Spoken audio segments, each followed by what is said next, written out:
నేను నా వ్యక్తిత్వాన్ని మళ్లీ వ్రాస్తున్నాను. ఇది కేవలం మాటలు కాదు, ఇది నా జీవితం. నేను ఎవరో నమ్ముతున్నాను, అది నా చర్యలను నిర్దేశిస్తుంది. నేను సరిపోను అని అనడం బదులుగా, నేను ప్రతిరోజూ నేర్చుకుంటున్నాను మరియు పెరుగుతున్నాను అని చెప్పడం ప్రారంభించాను. ఇది నా ఆలోచనలను మార్చింది. నేను క్రమశిక్షణ లేని వాడిని అనుకుంటే నా చర్యలు కూడా అలా ఉంటాయి.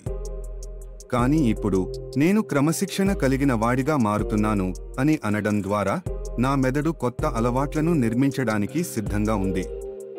ఇది నాకు కొత్త అవకాశాలను తెస్తోంది. నా వ్యక్తిత్వాన్ని ప్రతిబింబించే 5 నేను వాక్యాలు రాయడం ద్వారా నేను నా లక్ష్యాలను చేరుకోవడానికి అవసరమైన మార్గాన్ని సృష్టిస్తున్నాను. మొదటిది, నేను ధైర్యంగా మాట్లాడే వ్యక్తిని. ఇది నాకు ప్రజల ముందు నిలబడటానికి శక్తిని ఇస్తోంది. రెండవది, నేను విలువైన మనిషిని. ఇది నా ఆత్మవిశ్వాసాన్ని పెంచుతుంది. మూడవది, నేను సృజనాత్మకతను ప్రోత్సహించే వ్యక్తిని.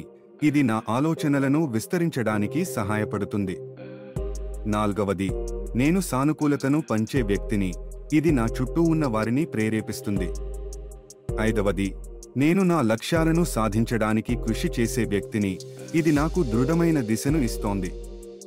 ప్రస్తుతానికి నా వ్యక్తిత్వ వాక్యాలు నా చర్యలను ఎలా ప్రభావితం చేస్తున్నాయో నేను జర్నల్లో రాస్తున్నాను. ప్రతికూలమైన ఆలోచనలను శక్తివంతమైన వాక్యాలతో భర్తీ చేస్తున్నాను.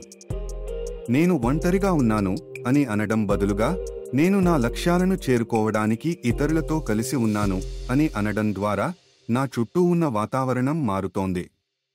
నా వ్యక్తిత్వమే నా వాస్తవాన్ని సృష్టిస్తుంది. నేను నా వ్యక్తిత్వాన్ని మళ్లీ వ్రాస్తే నా జీవితం కూడా మారుతుంది.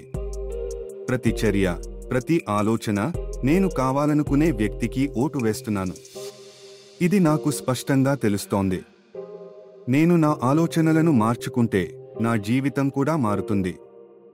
నేను నా లక్ష్యాలను చేరుకోవడానికి సిద్ధంగా ఉన్నాను, ఎందుకంటే నేను ఇప్పుడు ఒక కొత్త వ్యక్తిని.